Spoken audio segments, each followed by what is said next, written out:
कहते हैं कि इंसान का वर्तमान उसके पिछले कर्मों पर और भविष्य वर्तमान कर्मों पर आधारित होता है। लेकिन यह बात केवल इंसानों पर ही नहीं अपितु भगवानों पर भी लागू होती है। हमारे पुराणों में अनेक ऐसी कथाएं हैं जब भगवान द्वारा अतीत में किए गए अनुचित कार्यों के कारण उन्हें आने वाले समय में कष्ट उठाने पड़े। ऐसी ही एक कहानी भगवान शंकर से संबंधित है, जब उन्हें कश्यप ऋषि द्वारा दिए गए शाप के कारण अपने ही पुत्र गणेश का मस्तक काटना पड़ा। भगवान गणेश का जन्म की कहानी। देवी पार्वती ने एक बार शिवजी के गण नंदी के द्वारा उनकी आज्ञा पालन में त्रुटि के कारण अपने शरीर के उबटन से एक बालक का निर्माण कर उसमें प्राण डाल दिए और कहा कि तुम मेरे पुत्र हो, तुम मेरी ही आज्ञा का पालन करना और किसी का नहीं। देवी पार्वती ने यह भी कहा कि मैं स्नान के लिए जा रही हूँ, कोई भी अंदर न आने पाए। थोड़ी देर बाद वहाँ भगवान शंकर आए और देवी पार्वती के भवन में जाने लगे। यह देखकर उस बालक ने विनयपूर्वक उन्हें रोकने का प्रयास किया। बालक का हठ देखकर भगवान शंकर क्रोधित हो गए और उन्होंने अपने त्रिशूल से उस बालक का सिर काट दिया। देवी पार्वती ने जब यह देखा तो वे बहुत क्रोधित हो गई। उनकी क्रोध की अग्नि से सृष्टि में हाहाकार मच गया। तब सभी देवताओं ने मिलकर उनकी स्तुति की और बालक को पुनर्जीवित करने के लिए कहा। तब भगवान शंकर के कहने पर विष्णु जी एक हाथी का सिर काट कर लाए और वह सिर उन्होंने उस बालक के धड़ पर रख कर उसे जीवित कर दिया।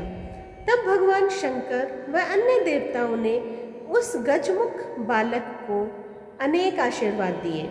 देवताओं ने गणेश, गणपति, विनायक, विघ्नहर्ता, प्रथम पूज्य आदि कई नामों से उस बालक की स्तुति की। इस प्रकार भगवान गणेश का प्राकट्य हुआ। कश्यप ऋषि ने दिया था शिवजी को श्राप। ब्रह्म वैवर्त पुराण के अनुसार एक बार नारद जी ने श्री नारायण से पूछा कि प्रभु आप बहुत विद्वान हैं और सभी वेदों को जानने वाले हैं। मैं आपसे ये जानना चाहता हूँ कि जो भगवान शंकर सभी परेशानियों को दूर करने वाले माने जाते हैं, उन्होंने क्यों अपने पुत्र गणेश जी के ही मस्तक को काट दिया? यह सुनकर श्री नारायण ने कहा, नारद, एक समय की बात है, शंकर ने माली और सुमाली को मारने वाले सूर्य पर बड़े क्रोध से त्रिशूल से प्रहार किया। सूर्य भी शिव के समान तेजस्वी और शक्तिशाली था, इसलिए त्रिशूल की चोट से सूर्य की चेतना नष्ट हो गई। वह तुरंत रथ से नीचे गिर पड़ा। जब कश्यप जी ने देखा कि मेरा पुत्र मरने की अवस्था में है, तब वे उसे छाती से लगाकर फूट फूट कर विलाप करने लगे। उस समय सारे देवताओं में हाहाकार मच गया। वे सभी भयभीत होकर जोर जोर से रुदन करने लगे। अंधकार छा जाने से सारे जगत में अंधेरा हो गया। तब ब्रह्मा के पौत्र तपस्वी कश्यप जी ने शिव जी को श्राप दिया।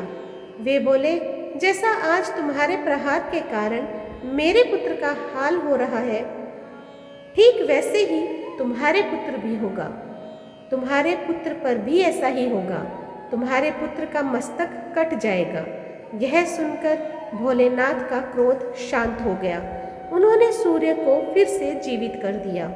सूर्य कश्यप जी के सामने खड़े हो गए। जब उन्हें कश्यप जी के श्राप के बारे में पता चला तो उन्होंने सभी का त्याग करने का निश्चय लिया। यह सुनकर देवताओं की प्रेरणा से भगवान ब्रह्मा सूर्य के पास पहुँचे और उन्हें उनके काम पर नियुक्त किया। ब्रह्मा, विष्णु और कश्यप आनंद से सूर्य को आशीर्वाद देकर अपने अपने भवन चले गए। इधर सूर्य भी अपनी राशि पर आरूढ़ हुए। इसके बाद माली और सुमाली को सफ़ेद कोढ़ हो गया, जिससे उनका प्रभाव नष्ट हो गया। तब स्वयं ब्रह्मा ने उन दोनों से कहा, सूर्य के कोप से तुम दोनों का तेज खत्म हो गया है, तुम्हारा शरीर खराब हो गया है, तुम सूर्य की आराधना करो। उन दोनों ने सूर्य की आराधना शुरू की और फिर से निरोगी हो गए। तो दोस्तों, आज मैंने आप लोगों के सामने जो कहानी सुनाई है वो आप लोगों को कैसी लगी मुझे कमेंट बॉक्स में ज़रूर बताइएगा। जो लोग इस चैनल पर नए आए हैं प्लीज़ सब्सक्राइब कर दीजिए, लाइक कीजिए, शेयर कीजिए अपने दोस्तों और परिवार में, और इसी तरह मेरा सहयोग करते रहें। धन्यवाद।